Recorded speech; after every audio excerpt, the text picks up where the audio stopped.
At the business dinner, Henry Maxwell's business associate leaned in and asked him in German, "So, the woman you are seeing is 2 months pregnant. What do you plan to do about it?" Henry smiled faintly as he poured wine into my glass and gently placed some food on my plate.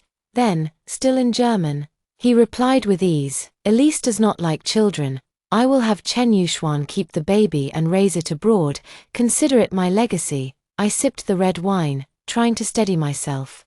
But a single tear slid silently down my cheek. Noticing my expression, Henry asked with concern, "Elise, why are you crying?" I forced a small smile and replied softly, "The wine is a bit strong, it is making my eyes sting."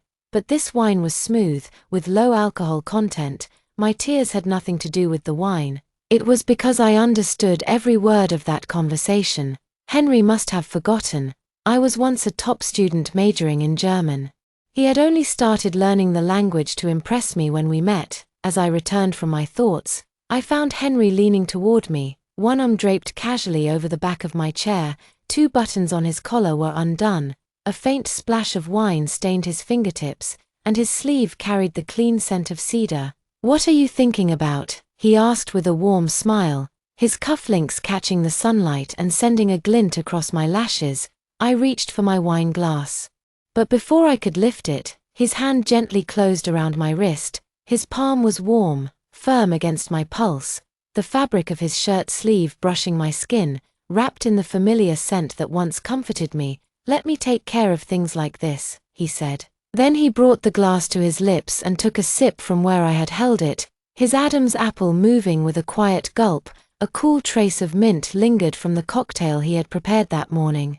It felt less like a drink and more like a test, a quiet, calculated one. Across the table, Lucien Moore crushed a salted almond between his fingers, the crumbs falling into the carefully plated dish beside him. Pushing up his gold-rimmed glasses, he chuckled, "You two have been married for years. But you still act like a couple in their honeymoon phase." Henry suddenly pressed me against the carved back of the chair. The mixed scent of sandalwood and cedar surrounded me. His fingertips brushed along my jaw, and the edge of his wedding band pressed hot against my skin. "My wife is strict. You've known that since day one," Henry said, his voice light but with a possessive edge. "Jealous. Deal with it." His words disappeared into a kiss against my earlobe, restrained, elegant, but laced with something more dangerous. I turned my head slightly, avoiding his lips, and his mouth barely grazed my skin. "Yes," I whispered. "I just wanted to make sure that the oh-so-devoted Mr. Maxwell," I let his last name linger in the air, watching from the corner of my eye as his jaw tightened, "does not have a secret sweetheart behind my back." Henry's pupils constricted, his breath caught low in his throat, even his knuckles turned pale. Without warning, he lifted me into his arms and spun me gently in a circle, his polished shoes gliding over the gleaming wooden floor. "There will only ever be one girl for me," he said into my ear, his breath hot against my skin. "I belong to you," he murmured. I smiled faintly and slowly eased myself out of his embrace. So, it was true. Some people really could lie with a straight face. Back when Henry proposed, I had only one condition: loyalty. I had told him sincerely, "If one day I find out you have betrayed the love between us, I will leave. I will never come back." He had looked at me then with eyes full of devotion. After hearing those words, he had quickly taken my hand and pressed it to his cheek. "Elise, it took me 2 years to find my way into your heart. I would never do anything to hurt you. If I ever fail you, may I never find love again for the rest of my life." It was true, because of my talent and confidence. There had always been admirers around me. From the very first time Henry saw me, he had made up his mind to win me over. I had been hurt deeply in past relationships, and for a long time, I had been afraid of love. But in the end, his persistence broke through my walls, and I gave this relationship a chance. Still, 5 months ago, I discovered by chance that he was keeping another woman outside our marriage. That discovery shattered the belief I had held so dearly, that pure love was real. I thought I would explode with rage, scream and cry, but instead, I was calm, eerily calm. I stayed by his side, quietly enduring the pain. I made plans for my own future. Now, only 10 days remain. In 10 days, my visa will be ready. And I will finally leave Henry behind, stepping into a new life that belongs to me. After dinner, Henry leaned against my shoulder, his breath warm and heavy with the scent of wine. Sweetheart, he murmured, let's go home. Behind us, Lin Yuxuan called out cheerfully, Henry, aren't you coming to the karaoke bar? Everyone's already there, we're just waiting on you. But Henry did not even turn his head, he remained close to me, his arm wrapped around my waist. In a calm but firm voice, he replied, not tonight, Elise needs rest, and I want to take her home. Lin Yuxuan clicked his tongue with a playful grin, clearly envious, but said nothing more. Just then, I felt my phone vibrate. It was a message. Elise Turner, let's make a bet. Will Henry go home with you tonight? Or come out to be with me instead? I stared at the screen, frozen in place. Henry noticed I had stopped walking and turned to look at me. What's wrong, love? Why did you stop? I quickly turned off the screen and forced a casual tone. Nothing, just a little provocation from the other woman. His brows drew together in a faint frown, and he reached for the phone in my hand. At that moment, his own phone began to ring. It was the special ringtone he had assigned to Chen Yuxuan. I calmly handed him my phone. Still want to see it? Henry hesitated, staring at me with a flicker of panic in his eyes. Come on, darling, he said gently, nuzzling against my neck like a boy trying to charm his way out of trouble. You know I do not have anyone else. I only need Elise. I eased him away from me with a soft push and said evenly, go on, answer it. The call has been ringing a while. He straightened up, gave a small nod, and muttered that he would take the call just a few steps away. Before he could say another word, I turned and walked toward the driver waiting by the car. I did not look back. Out of the corner of my eye, I saw Henry glance at me in surprise, but when he heard the sweet voice on the other end of the line, his expression quickly softened. I looked away and bit down hard on my lower lip, trying to push back the rising bitterness in my chest. Deep down, I knew he would not be coming home with me tonight. Not long after, another message arrived. It was from Chen Yuxuan. Elise, you lost. Henry cares about me the most. This time, she attached a photo, a medical report confirming her pregnancy, and of course, about our baby too. Henry promised he would give this child a real home. He is so excited to be a father. What do you think? Will he divorce you when the time comes? Tears welled up, but I held them in. I would not let him see me break. When Henry returned, he wore that same look of guilt wrapped in tenderness. Elise, he said, holding my hand. Something urgent came up at work tonight. I will not be able to go home with you. I am really sorry. Let me make it up to you once I finish. I gazed at him quietly and said, Henry, I feel dizzy tonight. Could you please stay with me instead? He had once been the man I loved with all my heart. Even though the truth was right in front of me, I still struggled to let go. I thought that if he would just stay this one night, if he would choose me even once, then maybe I could forgive everything. Maybe I could still believe in us. Henry gave a sad smile and gently patted my head. Elise, be good. I will have the family doctor come over. Once I finish with work, I promise I will be back with you. All right. He cupped my face and leaned in to kiss me. I turned away. I feel dizzy. Go take care of your business. Henry stepped out of the car. As soon as the door closed, I told the driver to take me home. Moments later, another message came in. So, Elise, how does it feel to be abandoned by your own husband? If I were you, I would step aside and give up the position with dignity. My stomach turned violently. I asked the driver to pull over. Gripping the metal railing by the road, I bent over and threw up until I could barely breathe. By 3 a.m, Henry still had not returned. I kept glancing toward the front door, hoping, waiting. But no new messages came from Naomi Bryant either. That could only mean one thing. They were together. Basking in their stolen bliss, I gave a hollow laugh and rose from the couch. One by one, I pulled out the portraits I had drawn of Henry, paintings I had poured my soul into. I remembered, after we got together, I would sketch him during every quiet moment, when he smiled, when he was lost in thought, when he frowned or laughed. I would capture it all with my pencil. His every expression had once felt like poetry to me. I used to think that with such care, with such love, I must be the happiest woman in the world. But now, the next morning, I scheduled a delivery order. requesting that the courier send the remaining portrait paintings to Naomi 5 days later. Since Henry's heart had changed, there was no reason for me to hold on to artwork that had once carried so much of my love. It felt only right to send them to the person he now cherished most. Just as I was about to burn the rest, the ones I had not yet packed, he walked through the door, from the entrance. He called out to me. I responded, but did not pause what I was doing. Hearing my voice, Henry stepped into the room. The moment he saw what I was doing, the small cake he held nearly slipped from his hands. "Sweetheart," he said, rushing over to kneel beside me. He gently took hold of my hand. "What are you doing?" I turned my head toward him. His face had turned pale, and his eyes were filled with shock. I tugged my hand back slowly, offering a faint smile.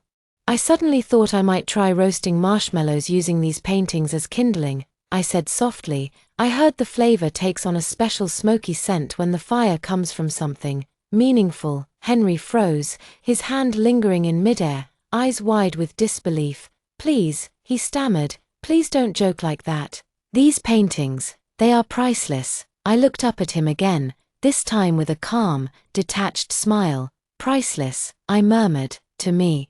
They are nothing but a pile of useless paper now." He leaned closer, his voice rising with urgency. "How can you say that? You poured your heart into each brushstroke. These paintings are our memories." I ignited the corner of another canvas and watched as the flames slowly spread across the surface, licking away the colors and shapes that once meant so much. My voice was quiet, almost serene. "There will be new memories, ones far more unforgettable." Hearing that, Henry let out a breath of relief. He gently helped me to the sofa and sat me down. "You are right, Elise," he said. "We will create new memories together. Memories that last forever." He glanced at the scattered paintings still on the floor. "I will ask the housekeeper to clean these up. I brought you something. Here, have some cake." He placed the delicate pastry box on the table in front of me. The sweet scent of cream drifted into the air, warm and inviting, but as it reached my nose, my stomach turned. The image of him with Naomi flashed through my mind. That cake, so carefully chosen, now felt like a cruel joke. "This is your favorite," Henry said with a hopeful smile. "I went out of my way to get it for you." I forced a smile, one that felt cold even to myself. "Thank you." My tone was icy, like it came from deep inside a winter cave. He looked unsure, rubbing his hands together as if trying to warm up the distance between us. "Aren't you going to try it?" he asked gently. "You always loved this one." I stared at the cake, took a long breath, and tried to calm the unease bubbling inside me. I no longer had the strength to argue. I simply said, "Maybe later." Henry's eyes flickered with uncertainty. "Is something wrong, sweetheart? Have your tastes changed?" He hesitated, then continued. "I know what I did yesterday was wrong." There is nothing wrong," I interrupted. "I am just tired." With that, I stood and walked toward the bedroom, lying in bed. I could not stop my thoughts from returning to those scenes of him and Naomi. So close, so familiar, but I was too exhausted to cry, too tired to confront him, too hollow to scream. Maybe one day, when I have the strength, I will tell him the truth, but not today. Sometime later, Henry gently opened the door. He placed a glass of warm water on the nightstand and said in a quiet voice, "Sweetheart, please drink a little water." I did not turn to look at him. I lay with my back to the door, silent. The soft sound of the door closing behind him made my tears finally fall. I lay still, listening to the faint footsteps in the living room. Each step echoed through the quiet like a knock on my heart. Night deepened. Moonlight slipped through the gap in the curtains, casting broken shadows across the floor. I turned over again and again, unable to sleep. Perhaps Henry sensed it. He opened the door and walked in softly, moving to the bed without a sound. Slowly, he lay down beside me. He reached out, as if to hold me, but I shifted away instinctively. His hand hung in the air for a moment, then dropped back. The silence between us grew heavy, with only the sound of breathing filling the room. "Sweetheart," he whispered at last, "please don't be angry anymore." His voice trembled with caution. I did not respond. I kept my eyes closed, pretending to be asleep, thinking I had not heard him. He spoke again. "I know I have been distant lately, but it is just the workload. Please believe me, you are the only one I care about." Hearing that, a wave of nausea rose again. How could he say that? After everything, after betraying me, he still dared to lie. Henry let out a quiet sigh when he saw I still did not respond. He rose from the bed and walked slowly to the window. There, he stood in silence, gazing out into the night. The moonlight streamed in, gently illuminating his back with a soft silver glow. I opened my eyes just a little, stealing a glance at him. That silhouette, once so familiar, once so comforting, now felt like the figure of a stranger. A long time passed before Henry came back to bed. This time, he did not reach for me or try to hold me. He simply lay beside me, his presence calm but distant.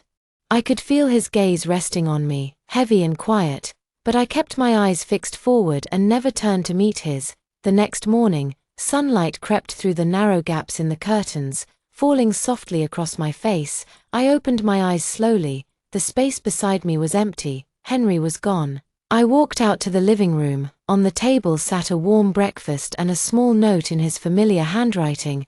It read, "Honey, I went to work. Remember to eat breakfast." I stared at the note, my heart swirling with a strange mix of emotions, bitterness, confusion, and a faint trace of something I could not quite name. I sat down and began to eat, but every bite tasted dry and dull. After finishing the meal, I made up my mind. It was time to find Naomi. It was time for me to walk away from all of this. That afternoon, the soft sunlight poured through the tall glass windows of a quiet cafe, casting gentle patterns on the floor. I sat by the window, hands folded in my lap, waiting for Naomi to arrive. Soon, the door opened, and in walked a tall woman with flawless makeup and a sense of deliberate elegance.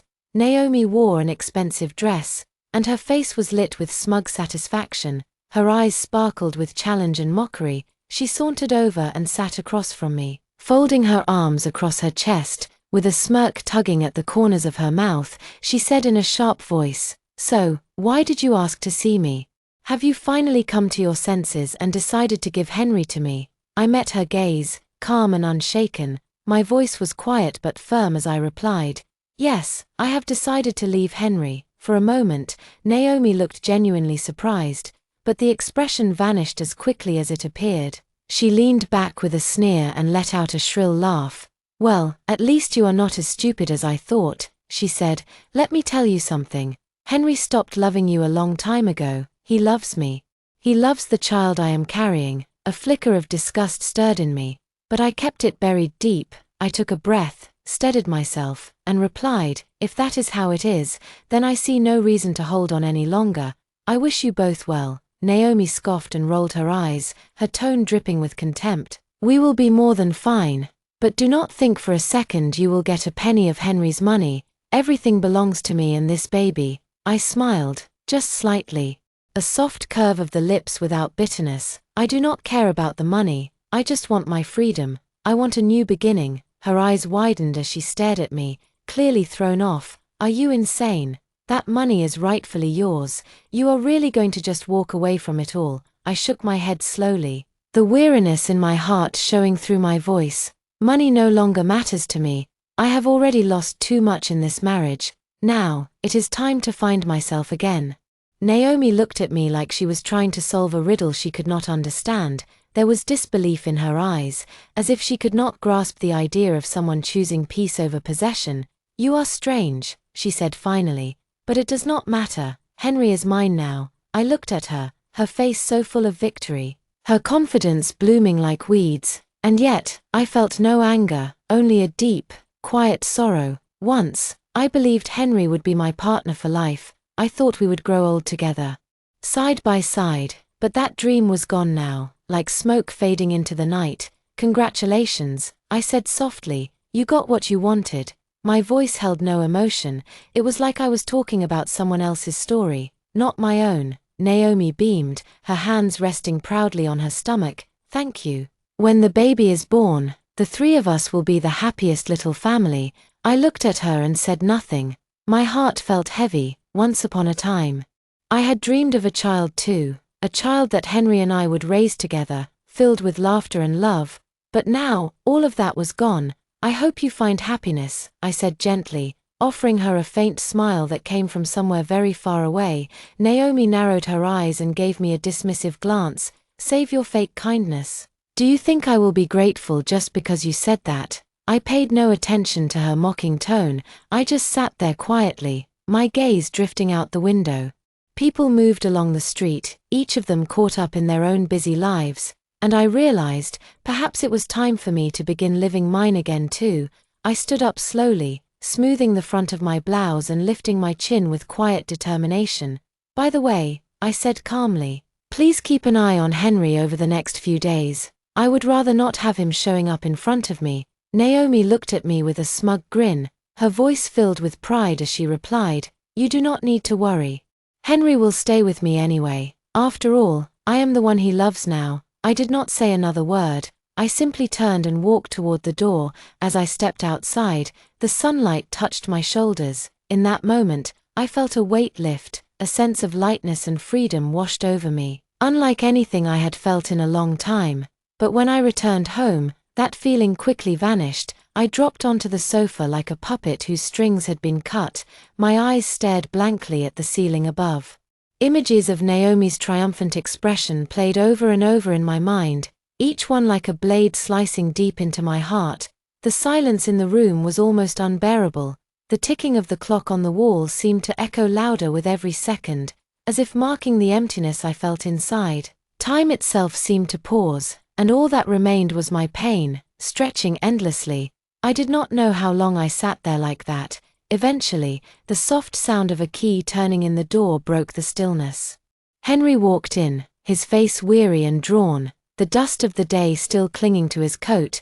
When he saw me curled up on the sofa, his tired eyes suddenly lit up, as if he had just spotted a flicker of light in a long tunnel. He approached me quietly, each step measured, like someone afraid of disturbing a sleeping butterfly.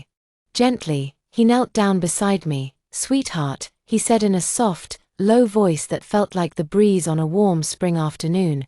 Why are you sitting here in the dark? Is something bothering you? As he spoke, he reached up and turned on the lamp beside us. The gentle light filled the room, but it did nothing to ease the darkness that weighed on my heart. I lifted my eyes with great effort and forced a weak smile.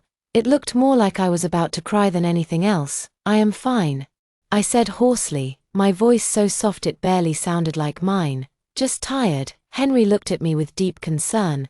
There was a flicker of guilt in his eyes. He reached out to touch my forehead, but I instinctively pulled away. His hand froze midair for a moment. He looked startled, hurt even. But then he withdrew his hand with a quiet sigh and sat back. He gently took my hand instead. His fingers were warm, broad, familiar, but I no longer felt comforted by his touch. Instead, it felt like a stranger's grasp, something I wanted to avoid. He spoke again, this time with a tremble in his voice, as though he feared what he might hear in response. Is it because I have been too focused on work lately? Have I neglected you, made you feel unloved? I am sorry, I really am.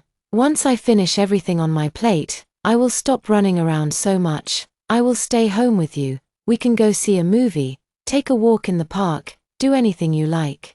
He caressed the back of my hand while he spoke, his eyes full of hope, as if he were a child who had made a mistake and now desperately longed for forgiveness. Looking at his face, so full of tenderness, I felt a knot tighten in my chest. I had once loved this man deeply. His smile alone could brighten my entire day. His smallest gesture of care used to make me feel like the luckiest woman alive. But now, he had chosen someone else. He had given his heart to another woman, and even created a life with her. I pushed the pain down, trying to steady my voice.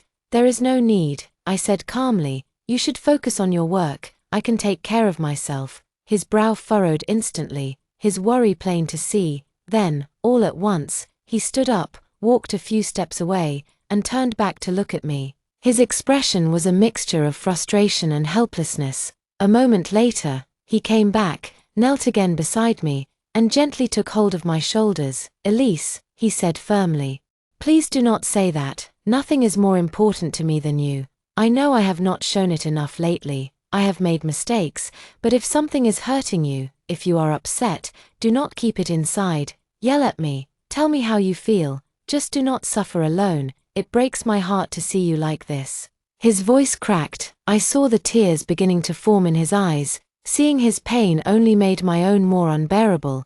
I pulled away from him and said quietly, "I told you, I am fine.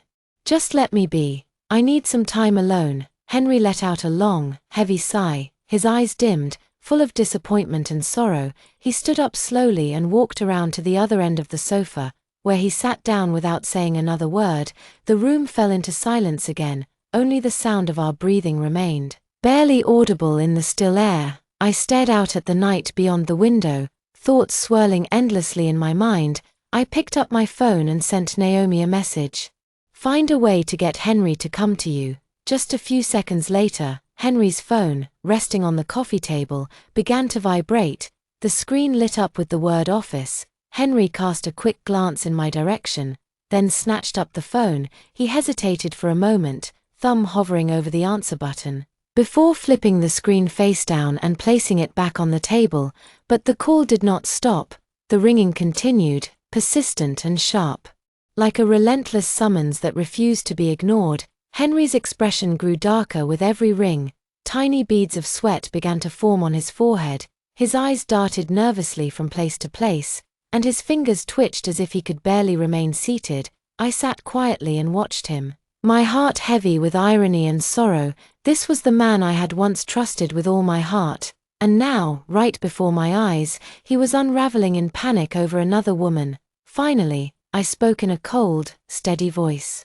"Answer it." Henry looked at me as if he could not believe what he had just heard. His face was pale with guilt and confusion. He opened his mouth like he wanted to explain, but no words came out. Slowly, he picked up the phone and pressed the answer button. "Hello." His voice was hoarse, edged with unease. From the other end, I could hear the faint, playful tone of Naomi's voice. I could not make out what she was saying, but judging by Henry's expression, she was likely whining or asking for something. He kept glancing over at me, his eyes filled with apology. Then, rising from his seat, he walked out onto the balcony. His voice softened without him even realizing. "What happened? Are you feeling unwell? Did you go to the doctor? You need to be more careful. Is the baby all right?" The tenderness in his tone made my stomach twist. A wave of nausea rose from deep within me. When the call ended, Henry walked back into the room.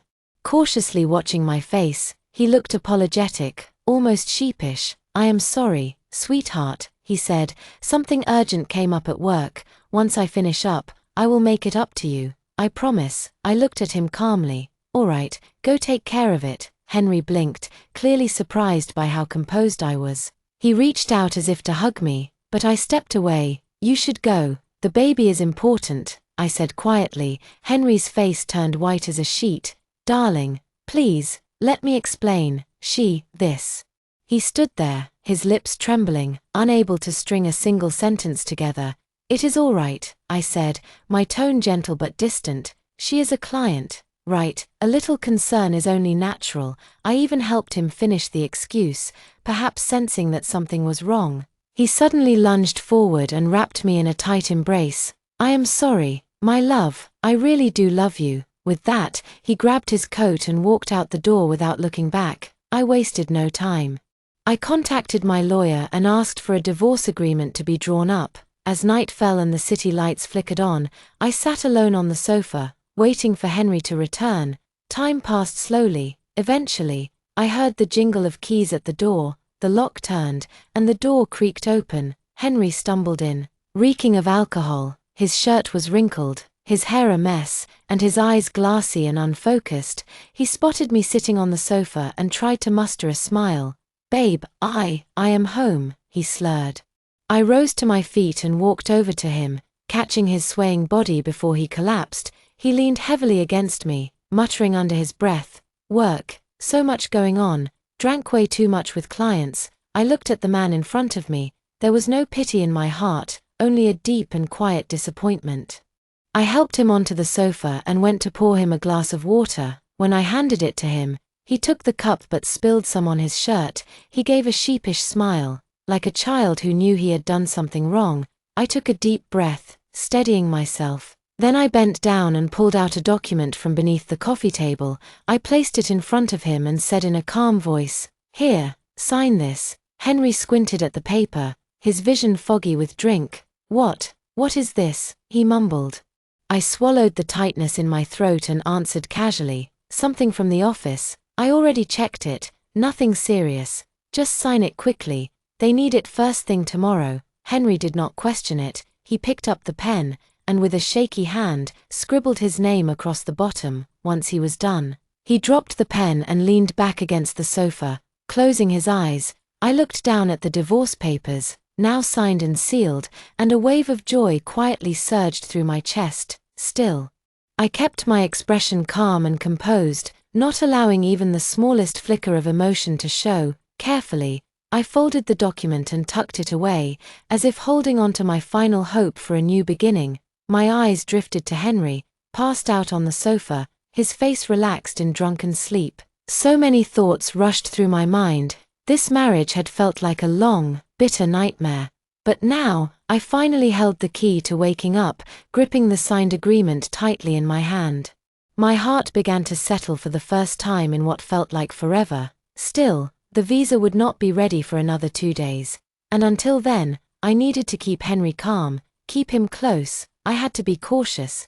But for some reason, Henry became unusually clingy during those 2 days. Like sticky candy you could not shake off, he followed me everywhere I went. In the morning, as I stood at the stove making breakfast, he slipped his arms gently around my waist from behind.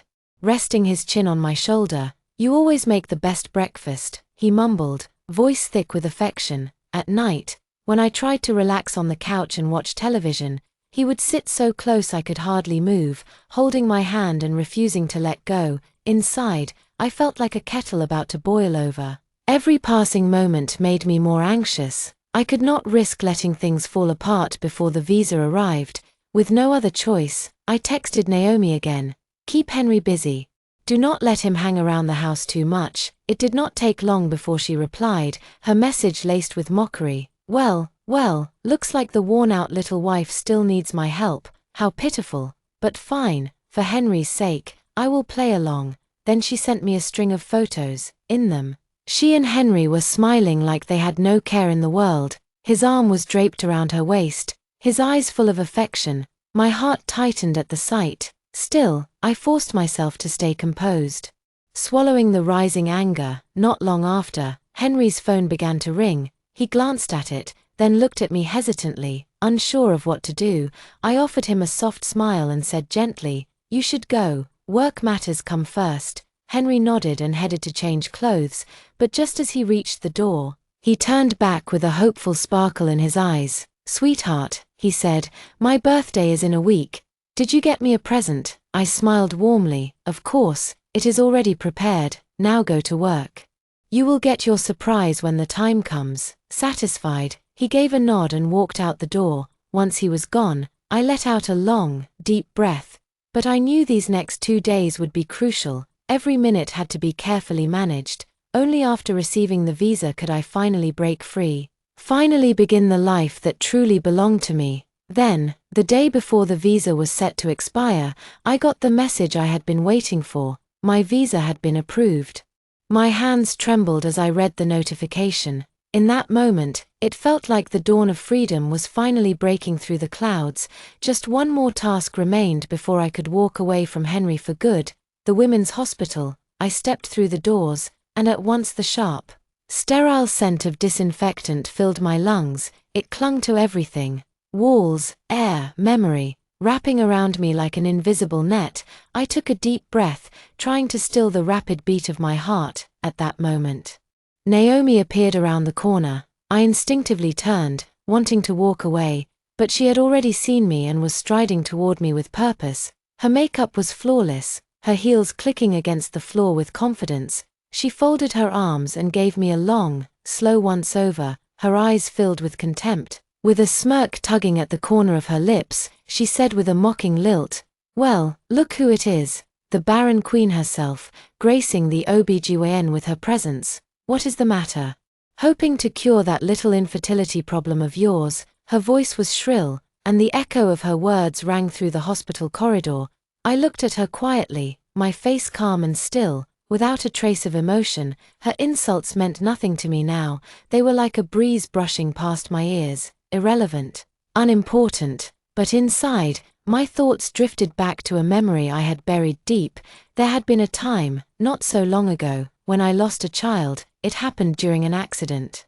One I got into while rushing to save Henry. That day left more than just physical wounds, it scarred something inside me. Since then, pregnancy had become almost impossible. I told Henry the first never wanted children. I said I simply did not like them, but only I knew the truth, that it was the most painful secret I carried. And now, with him by Naomi's side, with everything that once was now lost and broken, none of it mattered anymore. Naomi, seeing that I said nothing in return, seemed to think her words had wounded me, that only made her more smug. She followed behind, her voice sharp and relentless. "What, have nothing to say now? Speechless, are you?" she sneered. "You know, this is your fate. You cannot even give him a child. Sooner or later, Henry is going to get tired of you completely." Her words were like sharp blades, each one meant to cut, but my heart had long gone numb. Nothing she said could stir the pain I used to feel. I said nothing.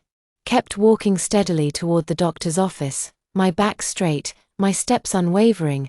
Naomi was not ready to stop. She stayed right behind me, still muttering cruel things, her voice a constant jab at my ears, but to me, her voice had grown faint, like a distant hum from another world.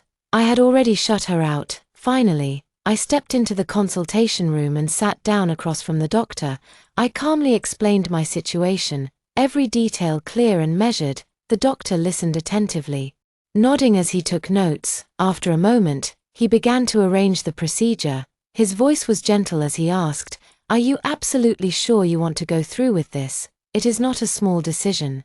I met his eyes and gave a firm nod. "Yes," I said, "I have thought it through." Just then, Naomi burst into the room. No one knew when or how she had slipped past the staff. Her eyes were wide with disbelief, as if she had walked in on something unimaginable. Her voice rose to a shrill scream. "Are you insane? This is Henry's baby. If you just tell him, I am sure he would come back to you. How can you be so foolish?" I turned to face her, my expression calm and unwavering. "No," I said, shaking my head slowly. "The moment he chose to be with you, I knew I could never forgive him." My voice remained even, but my words cut deep. This child should not be brought into a world filled with betrayal and pain. Naomi froze. She stood there, stunned, as if my words had struck her silent. She opened her mouth, tried to speak again, but no sound came out. I stood up. "I am leaving tomorrow night," I told her. "Make sure Henry stays by your side." Naomi stared at me for a moment longer, and after a few seconds of silent calculation, she nodded. I smiled faintly. "Thank you," I said, then turned and walked out of the room. "Elise," Naomi suddenly called after me. She sounded confused. "Why do you not hate me? After all, I stopped and turned slightly, cutting her off with a steady voice. "Henry is the one who was unfaithful. He crossed the line first. In love, loyalty matters. Once it is lost, it is hard to get back." I looked her in the eye. "Even if it was not you, Naomi. One day there would have been another Naomi, maybe a Sarah or an Emily. Love, once it fades, is like a flower that has wilted. No matter how you water it, it will not bloom again. So, tell me, why should I blame you?" Naomi looked at me in stunned silence. Her lips moved slightly, then she turned her gaze away. "I will keep him with me," she muttered. "If you are leaving, make sure it is for good. Do not ever come back. Do not ever disturb Henry again." "All right," I replied, and she did. Naomi held on to Henry tightly. Henry, caught between her arms and his old routines, still played the part of the devoted husband. One evening, my phone lit up. A message from Henry appeared on the screen. "Sweetheart, things at work have been crazy lately. I am completely swamped. Every day is chaos. But no matter how busy I get, I always think of you. Please make sure you eat well and get enough rest. I want to come home to you as soon as I can." His message was filled with affection and regret. But to me, it was nothing but an elaborate lie, almost as if she feared I might change my mind, or perhaps she had seen the message Henry sent me. Naomi began bombarding me with her own texts. "Look at this photo," she wrote. "Henry looks so relaxed in my arms. You are just a joke. the way he touches me, the way he looks at me. He feels nothing for you anymore. Stop clinging to him. You could never satisfy him. He is mine now. He needs me, not you." Each message landed like a poisoned arrow. But I remained calm. I saved the photos into a flash drive. Then, I carefully laid out the signed divorce papers and the report from the clinic. Together, they were the final chapter of this broken story, a quiet tombstone to a love that had died long before I admitted it. I would wait until Henry's birthday. That would be the day I gave him my gift. Dragging my suitcase behind me, I made my way to the airport. The next day, when Henry returned home, he expected to find me waiting for him in the living room, just like always. But the house was quiet, strangely quiet. There was no sign of me anywhere. At first, Henry froze, standing at the doorway as confusion swept over him. Then, a sharp panic gripped his chest. As if an invisible hand had reached in and twisted his heart, he called my name, loudly and desperately. His voice echoed through the empty rooms, bouncing off the walls, but no answer came back. He began searching frantically, stumbling from one room to the next, tearing through drawers and closets like a man possessed. Every corner, every shadow, he checked them all, but still found nothing. He was like a blind man lost in a maze, spiraling deeper into dread. He pulled out his phone, his fingers trembling as he quickly dialed my number. The line rang, once, twice, 3 times. Each unanswered tone hit him like a hammer, deepening the hollowness in his chest. Again and again he called, but I never picked up. Standing nearby, Naomi watched the chaos with a smug grin on her face. Her voice was dripping with mock sympathy as she said, "Henry, sometimes I really feel sorry for you. You work so hard, carry so much pressure, and when you come home, all you want is a little peace and comfort. But she never understands you. She always picks fights over the tiniest things. Honestly, she is so immature." Henry was already on the edge, and those words pushed him straight over. He turned, eyes blazing, and shoved Naomi aside with force. "You are nothing but a toy I used to pass the time," he shouted. "You should take a good look at yourself. How dare you speak ill of her in front of me?" With that, he swept everything off the table in one violent motion. Plates crashed to the floor, books scattered, and there, in the corner, he saw something I had left behind. His eyes locked onto it. He rushed over, knees almost buckling beneath him as he picked it up with trembling hands. It felt as heavy as stone. He opened it slowly. The first thing he saw was the signed divorce agreement. The paper shook in his hands, rustling like dry leaves in the wind. Then came the abortion report. His eyes widened in disbelief. The color drained from his face. Elise had been pregnant. She was carrying his child, and now, that child was gone. Then he saw a flash drive tucked beneath the papers. He inserted it into his computer, fingers still trembling. The screen lit up, one by one. Photographs appeared, images of him and Naomi, images far too intimate, each one stabbed at his eyes like a blade. He turned toward Naomi, his voice thunderous with rage. "Where did these photos come from? Why did Elise see them?" Naomi stumbled forward, her voice shaking as she tried to wrap her arms around him. "Henry, I know I was wrong, but I did it because I love you. Please understand. I was just scared. I did not want people to call our baby illegitimate." Henry shoved her roughly to the ground. "Your baby," he shouted. "That was Elise's baby. Do you really think giving birth to a child means you can marry me? Stop dreaming. Your child will never be mine. At best, it would have been Elise's adopted child. And you are nothing but a tool I used." Naomi lay on the floor, staring up at him with disbelief, her voice trembling. No, it cannot be. You loved me. I know you did. How can our child not be yours too? How can you be so cruel?" Suddenly, a sharp pain tore through her belly. She cried out, clutching her stomach with both hands. Cold sweat poured down her face. Her voice broke as she screamed, "Henry, please, call an ambulance. It hurts. My stomach. Something is wrong." Henry stood there, unmoving. His eyes were cold and distant. He looked at her as if she were a stain on the floor. "You deserve this," he said quietly. "You brought this on yourself." He took a step closer, his voice low and biting. "Let me make something very clear. You and that child together are not worth a single strand of Elise's hair. You better pray Elise is safe." if anything happens to her.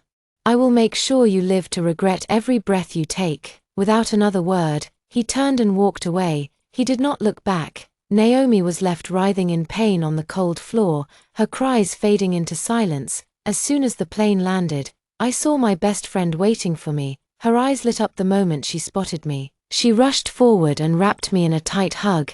"I have missed you so much," she whispered, her voice full of joy. "I cannot believe you are finally here. I have been counting the days." She held on to me tightly, her words tumbling out. "You know, all these years, I thought about you every single day. Every time something fun or exciting happened, I would think, if only she were here." She took my hands in hers, her gaze warm and sincere. "You are finally here, that is all that matters." I tried to smile, though it did not quite reach my eyes. "I missed you too," I said. "If this marriage had not fallen apart, I do not know when I would have finally come to visit you." The ache in my heart deepened. What I once believed was happiness now felt like nothing more than a fading dream. The dream was over. All that remained were the bruises. With my friend's help, I soon began to adjust to life abroad. The dark clouds that had weighed on my spirit slowly began to lift. But even across an ocean, what I had left behind was not finished with me yet. Henry was still desperately searching for me. Not knowing that I had already changed my name and started a new life somewhere far away. As for Naomi, the woman who once tore my marriage apart, she finally met the consequences of her actions. She lost the child she was carrying, and the doctors told her she would never be able to have children again. The devastating news shattered her completely. In her grief and rage, she blamed Henry for everything that had happened.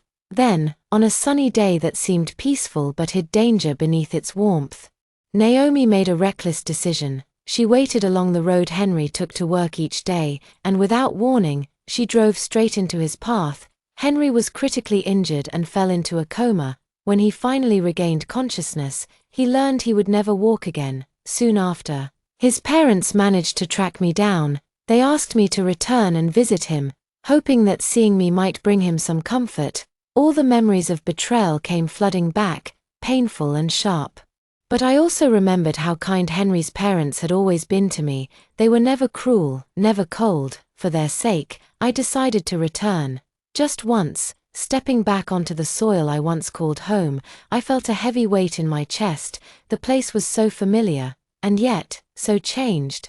When I entered the hospital room, Henry was sitting in a wheelchair, his back turned to the door. His once proud and upright figure had become hunched and frail. He looked so small, so lost. At the sound of the door opening, he slowly turned his head. When he saw me, his eyes widened in surprise, but he quickly looked away, like a child caught doing something wrong. I walked quietly toward him, and the silence in the room became thick with unease.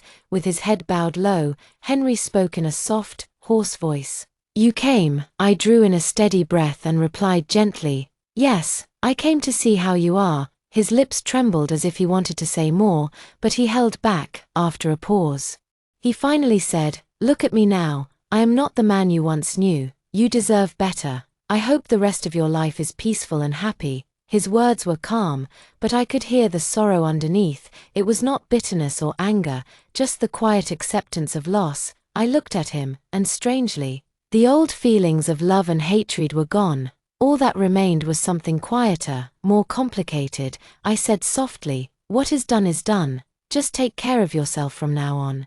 From the corner of the room, Henry's parents watched us with tearful eyes, filled with guilt and regret. His mother stepped forward and took my hand, her voice trembling. "Dear, we owe you more than we can ever say. What Henry did was wrong, and we carry that burden every day. If you ever need anything at all, please let us know." Looking at this kind woman, who had always treated me like her own daughter, I felt a quiet warmth. I gently patted her hand and said, "Please do not say that. It is all in the past now." After leaving the hospital room, I wandered alone down the long hallway. Sunlight poured through the windows, casting soft patterns of light on the floor.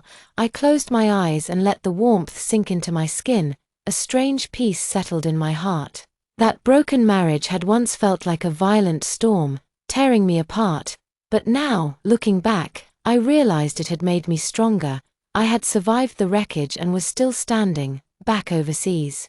I poured myself into life with new energy. I enrolled in art and yoga classes, explored new hobbies, and made many new friends. Slowly, the pain of the past was washed away by the flow of time. One day, I was sitting in my studio, painting a seascape under the golden afternoon sun.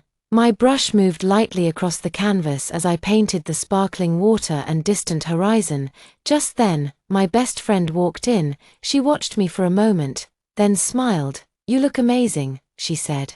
"It is like you are glowing from the inside out." I paused and looked at her, then smiled with quiet confidence. "Yes," I said, "after everything, I have finally learned how to let go. From now on, I am living for myself, in this foreign land, filled with both challenges and new beginnings." I was writing a brand new chapter of my life, one filled with color, hope, and courage. I knew the road ahead would not always be easy, but I no longer feared the future.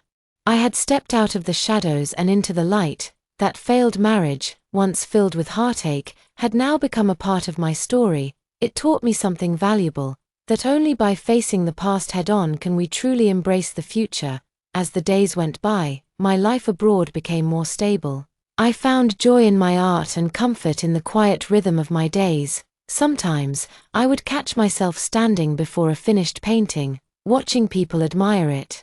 Their smiles gave me a deep sense of pride. One warm afternoon, my friend and I sat at a seaside cafe, sipping coffee while watching the waves. She turned to me and said, "You have really changed. You are more independent now, more confident.